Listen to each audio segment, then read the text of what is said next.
sampai jam 3 sore gitu. Kita hitung-hitung uangnya aman, nggak ada selisih. Untuk yang terakhir, kumpulan ini terakhir, itu baru kelihatan Bang, kok ini selisih uang 200.000, padahal kan waktu nagih angsuran udah lengkap. Iya Cus, ini beneran uangnya hilang 200.000. Kita dikumpulin, diskusikan gitu.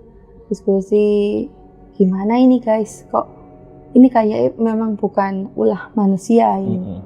Semakin hari kok semakin banyak yang hilang. Terus ada kejadian sama nasabah juga sih Bang, agak rewel kan. Apa tuh? Jadi di hari Jumat itu aku nagih Bang. Aku baru mau parkir sepeda, tapi lihat nasabah udah lari gitu Bang.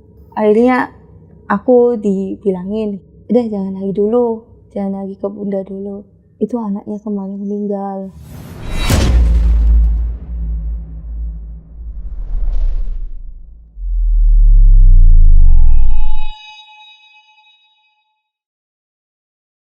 Katanya di tahun 2020 ada salah satu rumah dinas yang dipakai untuk lembaga keuangan dan perkantoran juga, yang dimana pada saat itu ada kejadian teror dari tuyul yang berkeliaran hingga merugikan materi untuk beberapa karyawan yang kerja di sana. Nah, seperti apa kejadiannya? Langsung aja kita sapa narasumbernya, namanya Kak Riza. Halo Kak Riza, apa kabar Kak? Baik ya? Iya baik. Oke, jadi Kak Riza ini pernah tinggal di rumah dinas pada saat dia kerja di salah satu bank yang ada di Jawa ya guys. Dan katanya ada teror tuyul yang berkeliaran sampai merugikan karyawan yang di sana. Iya Bang, betul. Itu kita satu persatu mengalami kerugian 200 sampai 6 juta.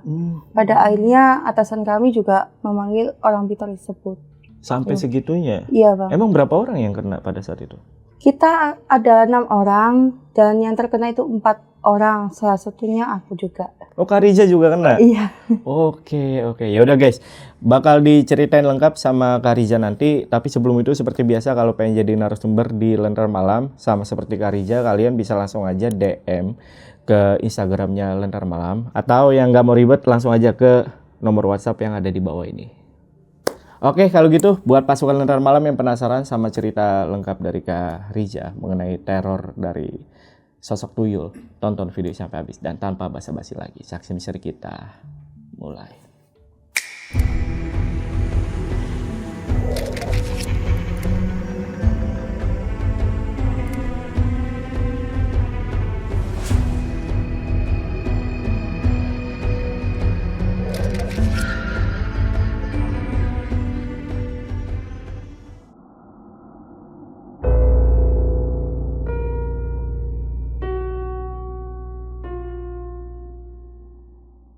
Jadi di tahun 2020 aku ngelamar kerja Bang.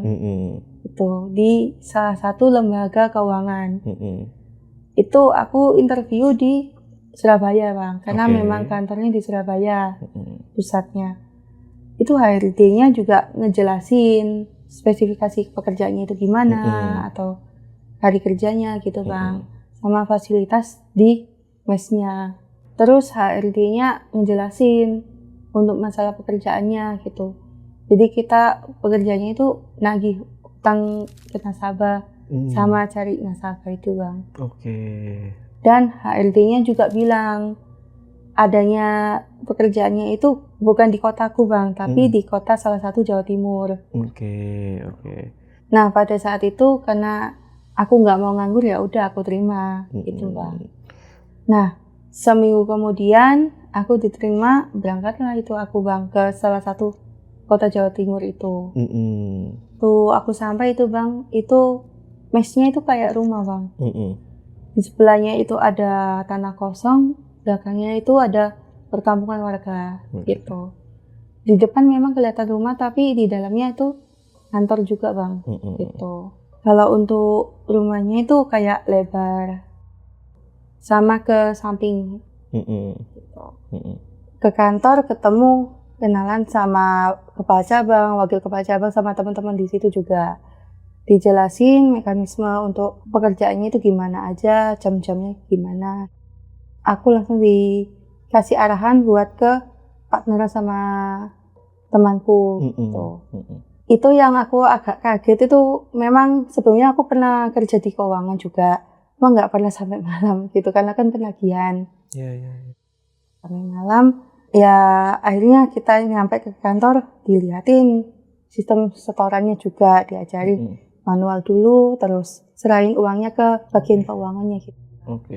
Jadi kalau waktu sampai di kantor udah selesai di pekerjaannya gitu, dari training semuanya, langsung dijelasin juga untuk kamar-kamarnya. Kebetulan kalau di mes kita itu paginya memang kantor Bang, kantor tapi malamnya dijadiin mes. Nah di situ di ruangan depan itu dijelasin kalau ini ruangan keuangan, sebelahnya itu kebetulan ada kamar dan itu ada Mbak Isfi sama Mbak Haya. Kebetulan aku ditempatin di situ. Di sebelahnya kamar pertama ada kamar mandi, tuh Bang.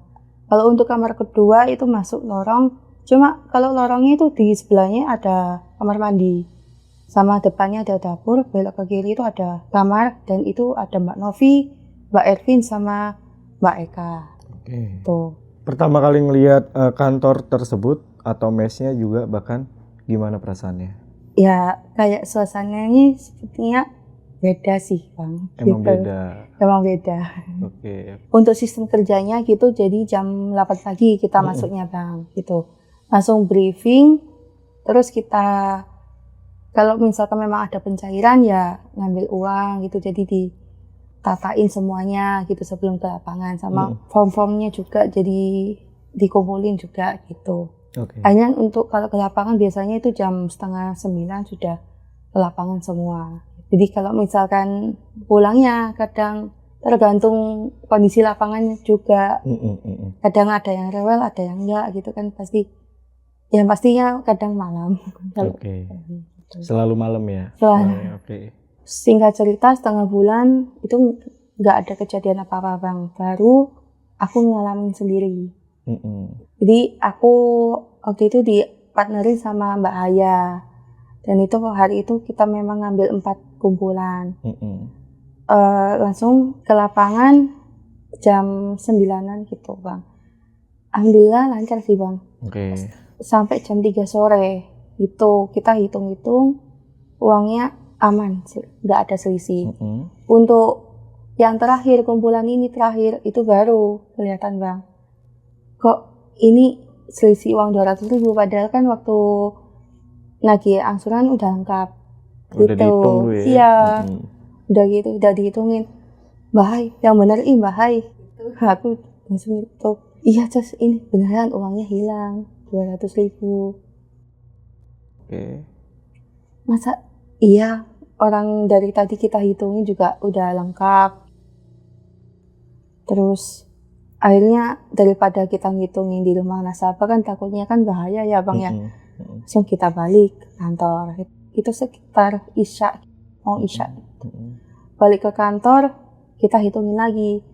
Memang masih selisih 200.000 itu. Padahal semuanya udah jangkep semua, udah kumpul. Terus gimana Bahai? Ini aja bagi 2. Bagi 2 gimana? Kita tambahin aja 100.000-an. Daripada ribet-ribet kan Bang. Soalnya kan kita setor itu hitung manual dulu gitu sebelum ke mesin kasirnya juga. Karena orang yang kasirnya ini kadang marah-marah kalau selisih. Jadi juga dia ngitungnya pakai mesin uang. Ya udah, jadi kita cuma 2 orang aja nih yang tahu di awal ya. Terus hari Jumat itu Bang kan kita memang free ya Bang ya. Nggak ada penagihan segala macam. Cuma di jam 3 sore itu ada WA dari Mbak Isfi. Karena di grup, kalau di grup WA itu kalau ada kendala pasti langsung laporan. Dibilang, "Rek, uangku hilang." Mbak Isfi kehilangan uang. Kebetulan kan memang ada setelah gajian itu Bang. Jadi Mbak Ismi langsung tambahin aja dulu gitu. Tapi tetap di kantor, tetap dia kayak bingung kok bisa hilang. Oke. Berarti setorannya juga nih yang hilang? Iya, setorannya juga hilang gitu Bang. Itu setelah hari Jumat itu kan, Sabtu Minggu itu kan ada piket Bang, jadwal gitu. Ada piket biasanya 3 orang gitu. Setelah itu kita itu tetap masih kepikiran Bang, walaupun hari libur gitu Bang. Jadi kayak ngobrol-ngobrol, itu kok bisa ya hilang karena ada 2 kasus ini. Gitu, tapi aku masih keep gitu Bang. Yang masalahku sama bahaya gitu. Oh iya, ya udah bismillah besok nggak ada apa-apa lagi gitu. Terus itu waktu itu besoknya hari kerja lagi, itu aku dipartnerin sama Mbak Novi. Nah, kalau sama Mbak Novi ini memang orangnya itu kadang teliti Bang. Benar-benar teliti kalau masalah uang. Nah, itu kebetulan ada pencairan nasabah. Kalau nasabah kan biasanya 10 orang itu, satu orangnya itu 3 juta. Nah, kalau kita mau ke lapang kan pakai kantong Doraemon gitu Bang, buat nyimpen uangnya, jadi nggak di tas gitu. Terus Mbak Novi itu ngambil amplop coklat, terus kita hitungin uangnya itu udah pas semua Bang. Jadi aku dihitungin lagi sama Mbak Novi itu uangnya udah pas. Nah terus karena kan memang saksinya aku partnernya, aku udah rapin semua. Jadi gini Bang, kalau untuk pencairannya kan tiap amplop itu 3 juta disisihkan gitu. Dibagiin. Jadi tiap amplopnya kita memang nggak tutup amplopnya karena memang nanti di rumah nasabah mau hitung lagi. Jadi totalnya itu sekitar 30 juta yang dibawa untuk pencairan. Setengah 9 kita berangkat, kita nyampe jam 9-an di rumah nasabah. Sebelum mulai itu memang kita hitung lagi. Karena biar benar-benar harus teliti gitu kan Bang. Nah, karena memang Mbak Novi ini orangnya panikan. Setelah tahu kurang 500.000 Bang di amplop itu. Itu pas dihitung di mana? Di rumah nasabah itu. Di rumah nasabah? Iya gitu. Terus ini uang 500 hilang. Nggak ada. Mbak, yang benar sih Mbak, orang kita berdua yang ini ngitungin semua. Bener kok. Iya, hitung coba. Aku hitung Bang, bener Bang. Hilang 500.000 itu.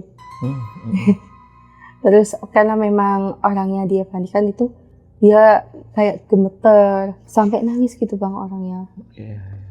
Terus aku yang handle pencairan, dia memang langsung hubungin keluarga gitu buat nambelin dulu uangnya gitu, biar nanti diselesaikan dulu di kantor gitu. Jadi selama aku hari itu aku handle semua, tapi masih didampingin Mbak Novi. Biar Mbak Novi tenang dulu, biar fokus. Iya. Terus customer-nya ada ngomong apa gitu? Kalau untuk nasabahnya sih nggak ini sih Bang, nggak bicara apapun gitu. Cuma kan karena itu kesalahan petugas gitu kan. Setelah itu Mbak Novi WA di grup, aku kehilangan uang 500.000 guys. Uang pencairan bukan uang angsuran gitu. Karena memang hari itu kita lancar, itu sore Bang, jam 5 kita balik. Tapi langsung setelah itu Mbak Novi setelah hubungin di grup, Mbak Eka selaku wakil kepala cabang itu langsung instruksi semua untuk briefing. Kalau di WA-nya itu 6:30, selesai nggak selesai, kumpul di kantor untuk briefing kita. Singkat cerita, kita langsung balik ke kantor karena udah nggak ada penagihan. Kita semua kumpul. Kalau Mbak Eka ini orangnya nggak nyalahin dulu ya Bang ya. Tanya, kenapa kok bisa hilang 500.000? Ya nggak tahu bos, kok tiba-tiba hilang ini uang pencairan gitu. Mungkin Reza nih yang teledor gitu. Mbak Eka bilang, enggak bos, orang aku yang ngitung juga. Mbak Novi yang pegang uangnya di kantong Doraemonnya juga, bukan di aku gitu. Terus gimana? Akhirnya udah diganti kok bos sama Mbak Novi, gitu masih ditalangin gitu. Terus karena memang di briefing mumpung lagi kumpul nih gitu kan Bang, Mbak Iswi nyaut, iya bos kemarin aku juga kan kemarin habis kehilangan 150 itu yang di grup, memang sebelumnya dia pernah kehilangan 1.500.000. Nah itu Oke. 1.500.000 ya Mbak Eka ya kenapa kok nggak bilang? Terus gimana? Ya udah diganti, itu udah aku ganti. Karena kan ya pasti pemikirannya takutnya nih ada salah satu dari kita itu main kayak gituan gitu. Terus udah Kak Ros itu nyaut, iya bos, ini uangku 2 juta hilang. Itu kemarin uang setoran. Nah, tapi hilangnya itu bukan hilang langsung satu gepok gitu loh Bang. Kan biasanya kan tiap kumpulan dibedain uang-uangnya gitu. Itu hilangnya itu dari uang angsuran beda-beda, cuma nominalnya 2 juta gitu Bang. Oke. Langsung Mbak Eka kok bisa kamu nggak bilang kayak gitu, karena kan itu juga uang gajimu yang kamu ganti gitu, setara sama gajimu. Iya harus gimana lagi, orang kalau kita nggak setor malah dimarahin kan gitu sih Bang. Terus singkat cerita langsung ya udah kalian istirahat aja kata Puseka gitu, nggak usah dipikirin, relax dulu, besok masih kerja itu, besok kita lanjut gitu. Ntar jam 8 pagi itu Mbak Eka datang.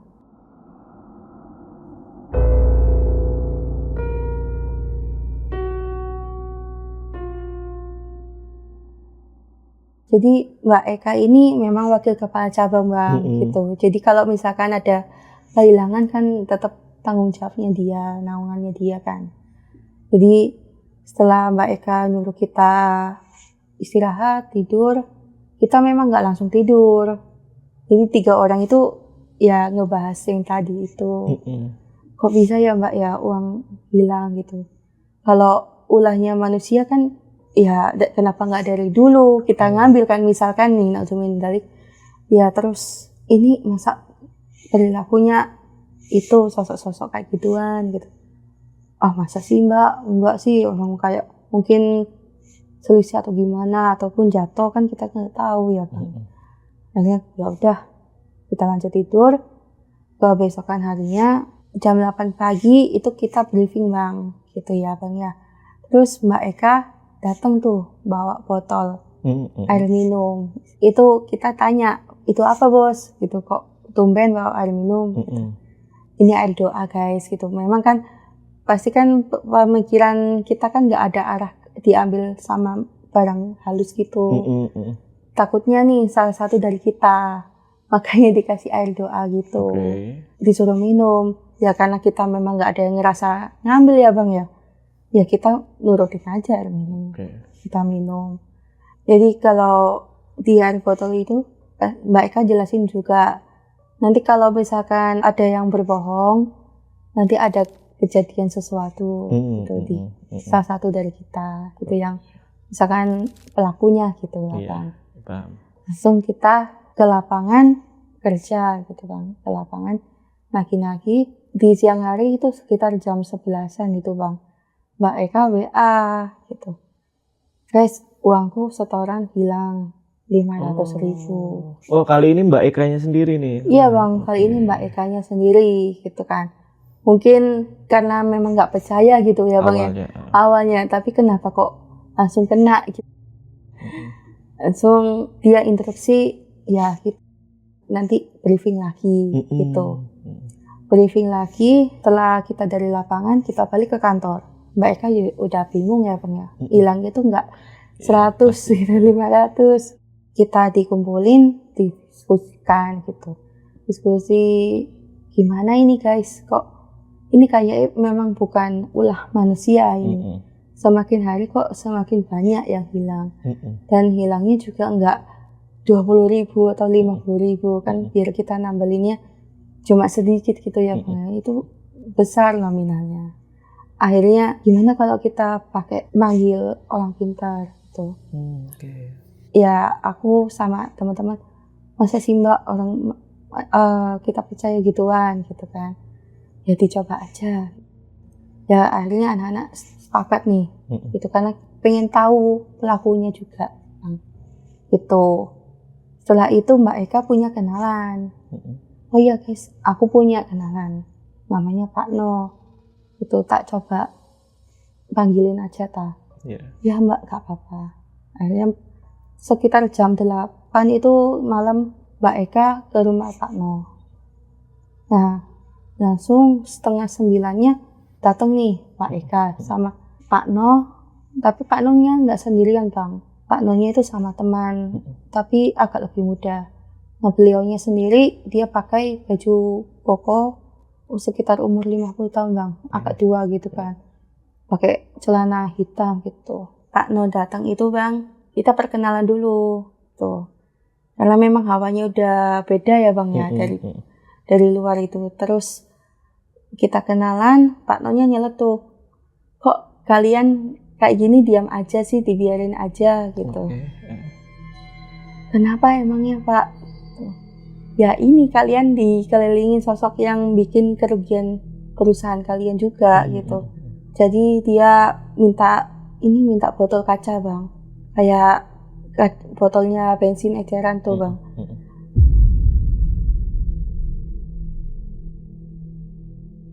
Kebetulan kita ada gitu kan.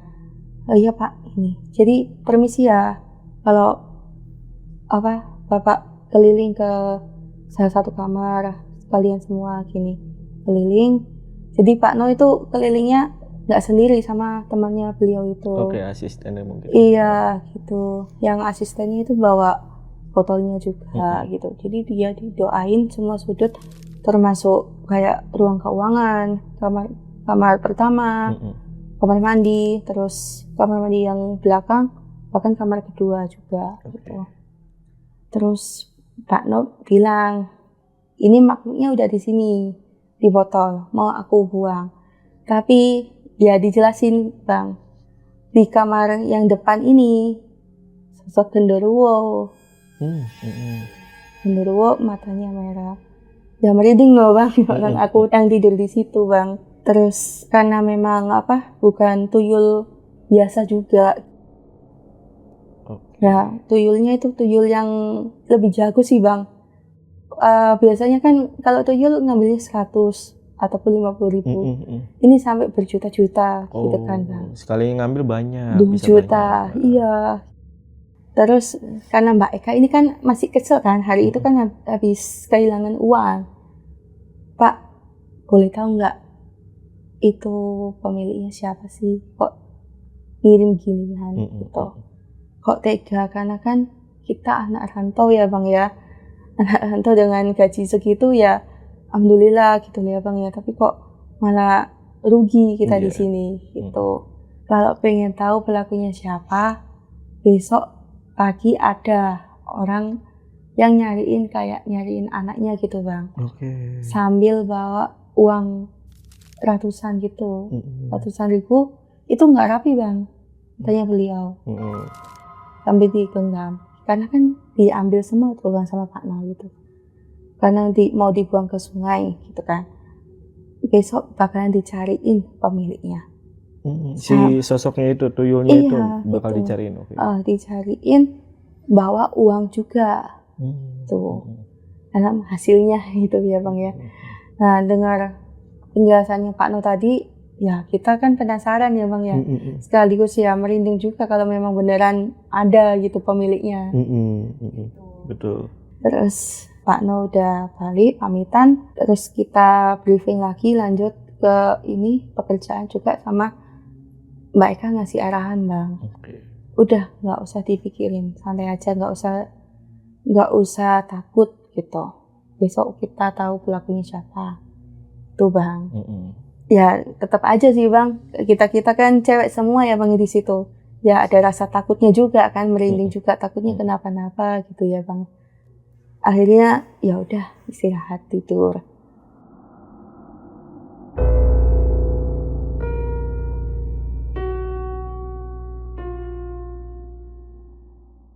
Keesokan harinya jam 8 pagi ya Bang ya. Itu setelah briefing, aku ke depan dulu untuk buang sampah. Itu kelihatan ada Bu Ni gitu. Siapa Bu Ni? Bu Ni tetangga kita. Kebetulan nasabah juga gitu kan. Terus aku ngeliat dia kayak cari sesuatu Bang. Cari sesuatu kayak kehilangan banget gitu ya Bang ya. sambil bawa uang yang berceceran itu tadi 100 ribuan. Itu digenggam gitu Bang, digenggam.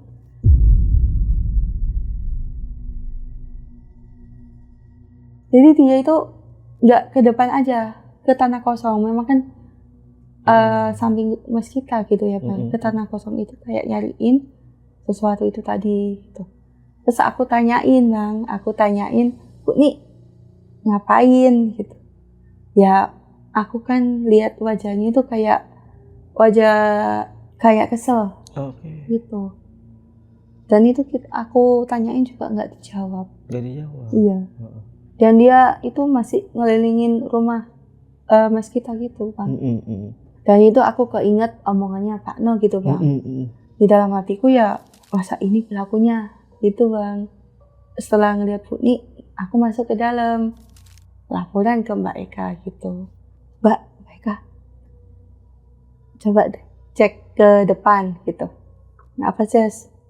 Ada Bu Ni, itu bawa uang tahu kayak gini sambil cari-cari. Akhirnya kan kita kan kalau gerombolan semua kan ketahuan ya Bang ya. Jadi satu persatu dilihat. Masuk Bu Ni pelakunya gitu. Karena memang Bu Ni ini sosoknya itu orangnya itu baik Bang. Ya kelihatan baik ya Bang ya semuanya gitu ya. Sama juga suka paling cerewet ke kita gitu. Nah kebetulan Bu Ni ini salah satu nasabah yang jadi ketua kelompok. Kelompok gitu Bang. Jadi agak begitu dekat sih Bang ya sama kita, sama butuh bantuannya juga. Kalau ada nasabah yang nggak bayar, dia yang bantuin kita gitu. Ya kita masih nggak percaya Bang, masa Bu Ni ya Mbak ya, nggak tahu ya kok, tapi ciri-cirinya itu sama gitu. Akhirnya Mbak Eka telepon ke Pak No, Pak ini kok tetangga kita sesuai omongannya Bapak semalam. Gitu, itu pelakunya. Tuh ya dia kan lagi cari-cari kan, karena memang setelah semalam dibersihin gitu. Jadi kita udah mau makin siang nih, daripada nanti ke lapangnya makin siang nanti pulangnya malam gitu kan. Langsung kita lapangan gitu Bang. Alhamdulillah itu lancar, nggak ada apa-apa. Cuma ketepatan sama jadwal angsurannya beliau Bu Ni itu. Yang nagih angsuran itu Mbak Iswi memang. Dia itu ngajak aku Bang. Ngajak aku karena takutnya Bu Ni dendam gitu ya. Kita kan nggak tahu suara hati orang gitu ya Bang ya. Jadi waktu di kumpulan biasanya ini Bu Ni itu datangnya itu pasti on time. Karena memang dia ketua kelompok. Terus biasanya manggilin orang-orang gitu. Nah itu nggak ada Bu Ni. Itu Bang, Mbak Iswi tanya, Bu Ni kemana? Kok nggak kelihatan tumben? Biasanya udah di sini. Terus nasabah yang lain ya, tuh nggak tahu dah Mbak, ada kabaran. Kabarannya apa Bu? Bu Ni sakit Mbak, masuk rumah sakit.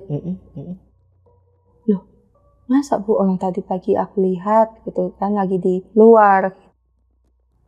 Iya Mbak, barusan tadi siang. Itu karena angsurannya kan sore itu Bang. Jadi setelah angsuran udah selesai, memang Bu Ni udah bayar juga, udah nitip gitu kan. Jadi udah selesai, kita balik ke kantor. Tuh, aku sama Mbak Iswi. Terus karena lagi omong-omong gitu ya, coba deh kamu ke warung Ces gitu. Mbak Iswinya nyuruh aku ke warung sebelah karena banyak ibu-ibu juga gitu. Cari info lah. Bu Ni kemana ini kok tumben nggak kelihatan? Oh ya Mbak, masuk rumah sakit itu Mbak. Cuma ada anehnya gitu. Apa Bu? Nggak kelihatan di medis penyakitnya. Ih Bu, ngawur pamean Bu. Orang kalau di rumah sakit pasti kelihatan loh. Sakit apa? Iya Mbak, nggak kelihatan soalnya kejang-kejang juga gitu. Langsung aku balik ke kantor bilang, Mbak, katanya itu masuk rumah sakit, kejang-kejang tapi nggak kelihatan di medisnya. Gitu Bang.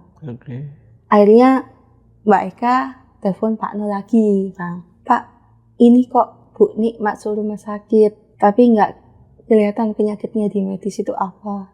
Ada kejang-kejang juga katanya. Ya memang bukan penyakit medis, gitu kata Pak No. Mungkin ya efek dari ini ya Bang, anak-anaknya dibuang gitu kan. Iya, paham. Gitu.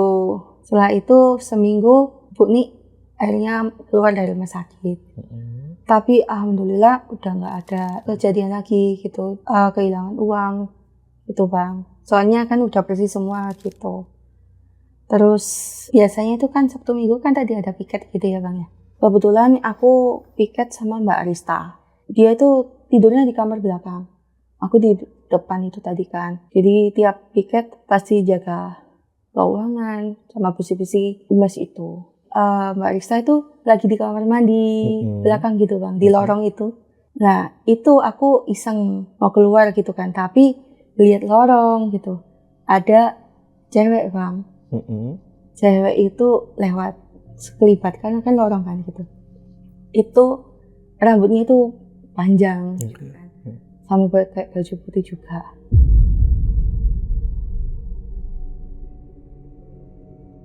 Nah, itu arahnya ke kamar belakang Bang. Aku panggil dong. Mbak Aris. Ternyata Mbak Arista keluar tuh dari kamar mandi kedua. Loh, Mbak, kok di sini? Loh, emang kenapa Mbak? Tadi aku lihat di kamar itu, Mbak ya. Masa sih orang dari tadi aku lagi nyuci di kamar mandi? Kan gitu Bang. Beneran Mbak, sumpah aku lihat itu kayak Mbak Rista lewat. Yaudah, ayo kita cek bareng-bareng Bang. Cek bareng-bareng, takutnya kan kita kan memang cewek-cewek ya Bang ya, berdua gitu. Dicek di kamar kedua, nggak ada apa-apa dong Bang. Itu untuk pertama kalinya aku lihat benar-benar sosok di situ di situ Bang. ya. Iya, gitu. Tapi nggak ada yang pernah ngelihat sosok tuyul yang... Kalau dari infonya teman-teman nggak ada. Nggak ada ya? Nggak ada, cuma pertama kalinya itu aku yang lihat sosok itu. Oke. Lalu hubungan sama Bu Nik itu gimana pada akhirnya? Ya. Setelah Bu Nik keluar rumah sakit, itu pernah ada komunikasi gak? Terus gimana dia? Kalau komunikasi cuma sekitar masalah nasabah ya Bang ya, kalau untuk angsuran gitu ya Bang. Cuma Bu Nik itu yang biasanya itu tiap pagi itu main ke kantor gitu Bang. Sebenarnya gitu. Jadi untuk setelah kejadian keluar dari rumah sakit, Bu Nik ini kayak canggung ke kita.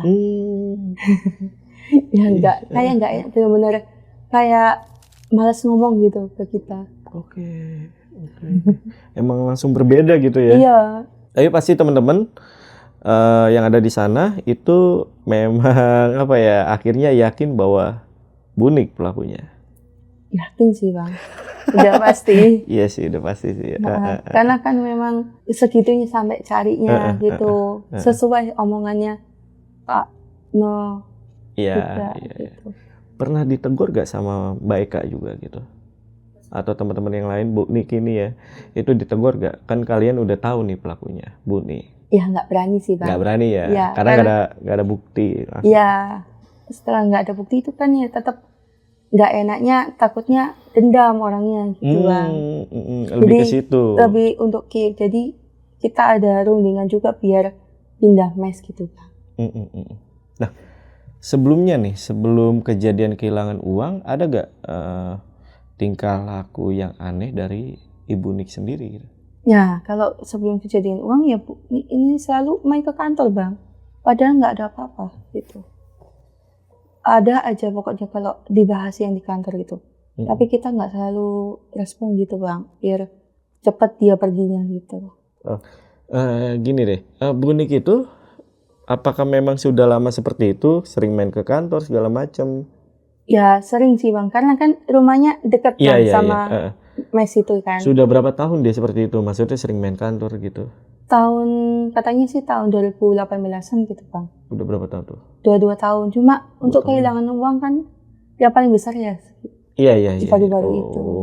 Oke. Mungkin lagi ini ya, mungkin lagi memang di kondisi itu lagi butuh kali ya. Iya.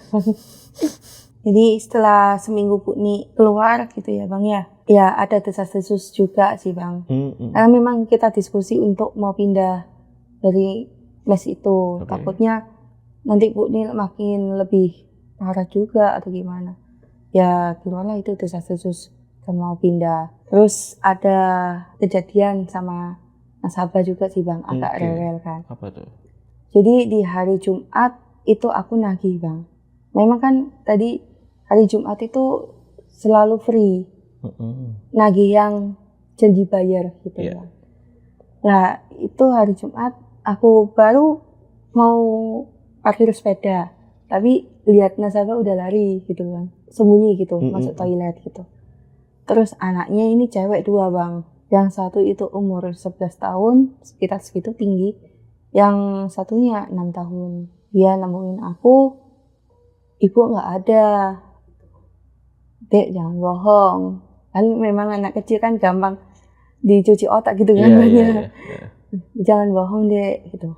Orang tadi aku lihat ibu kamu masuk ke kamar mandi gitu. Ya panggilin yuk.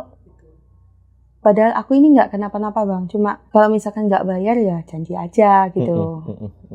Terus tiba-tiba dia keluar Bang, nasabah ini marah-marah, maki-maki lah ke aku. Maki-maki, kamu itu perempuan, omongannya gini, perawan kayak gini. Aku langsung balas itu omongannya. Padahal nggak ada omongan apapun ya Bang ya. Cuma Bu hati-hati, ibu kan anaknya perawan gitu loh, anaknya perempuan juga. Nanti kalau kejadiannya ke anaknya gimana Bu, kan gitu ya. Udah aku langsung pergi aja Bang, daripada nanti makin ribut kan. Di hari Rabu aku kan mau nagih kan, karena memang itu jadwalnya kumpulan itu. Kumpulannya Bu Indah itu. Akhirnya aku dibilangin sama Bu Darmi itu. Bu Dar itu bilang, sini. Apa Bu? Udah jangan lagi dulu, jangan lagi ke Bunda dulu. Loh kenapa? Itu anaknya kemarin meninggal. Bu, mana sih Bu? Gimana Bu ceritanya?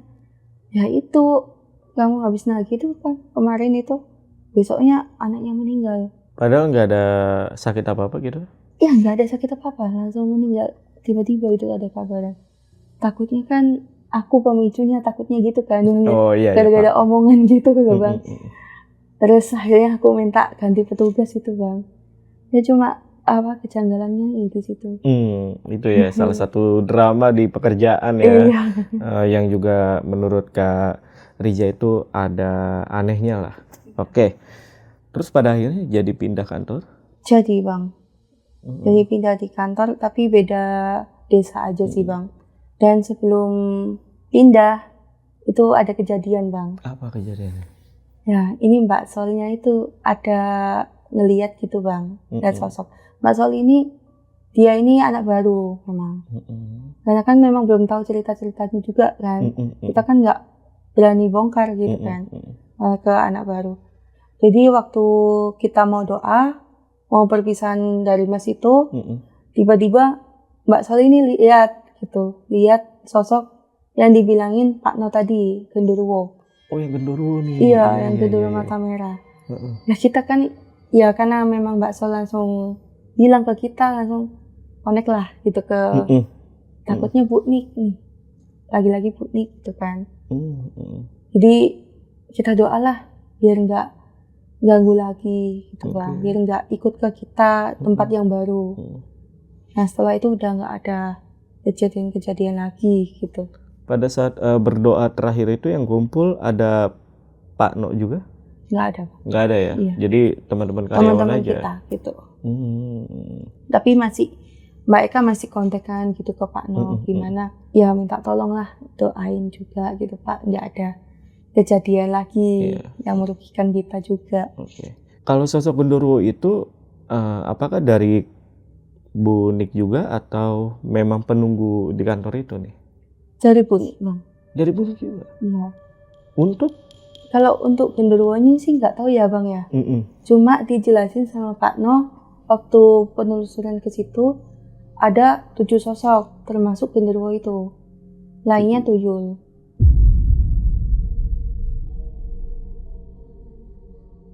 Jadi ada 6 sosok tuyul. Iya bang. Buset. Gitu. Dan itu kan memang kalau di kita kan percayanya kalau tuyul pasti disusuin sama pemiliknya gitu bang. Ya mungkin Bu Ni cari-cari ya kayak gitu. Iya. Paham. Benar. Mitosnya memang tuyul itu harus disusuin sama pemiliknya. Iya. Wow. Terus Bu Nik sendiri itu umurnya berapa Kak? Kalau umur itu masih terbilang muda sih Pak Bang gitu. Sekitar umur 40. 40 lumayan old. Iya. Oke, 40 tahun. Iya, tapi kayak agak setir gitu loh Bang orangnya. Gitu. Walaupun nyusuin 6 tuyul tuh. Sampai kempes tuh ya kan. Ada suaminya? Ada Bang. Ada Anaknya juga ada. Oh iya. Tapi keluarganya aman setelah kejadian itu? Aman Bang. Karena kan kita nggak pernah cerita-cerita juga ke tetangga. Enggak, maksudnya kalau Bu Nik sendiri kan sempat sakit. Kalau ya suami sama anaknya? Aman Bang, nggak ada sakit atau apa iya, ya? nggak ada sakit. Terus di kejadian itu ya, itu pertama kalinya atau sebelumnya juga pernah gitu? Karena kan Bu Nik ini tadi Kak Riza bilang udah lama di situ. Ya mungkin ada kejadian Bang, cuma mungkin nggak seberapa gitu uangnya ya Bang, pada KIP kan. Karena kita kan gonta-ganti karyawan gitu loh Bang. Oh, jadi mungkin, waktu iya. Waktu kehilangan banyak, baru anak-anak berani speak up gitu. Mungkin dikit-dikit karena tuyulnya cuma 1 tuh awalnya tuh, ketagihan 6 dah tuh. Dan memang sebenarnya daerah yang diceritain sama Kak Riza ini udah terkenal nih mistisnya, betul gak? Iya Bang, betul. Betul ya? Iya, makanya kita rada hati-hati juga sih di sana. Oke, Kak Riza, terima kasih udah datang ke Lentera Malam. Dan untuk video kali ini gue rasa cukup. Gue Jamal dari Lentera Malam dan Kak Riza izin pamit.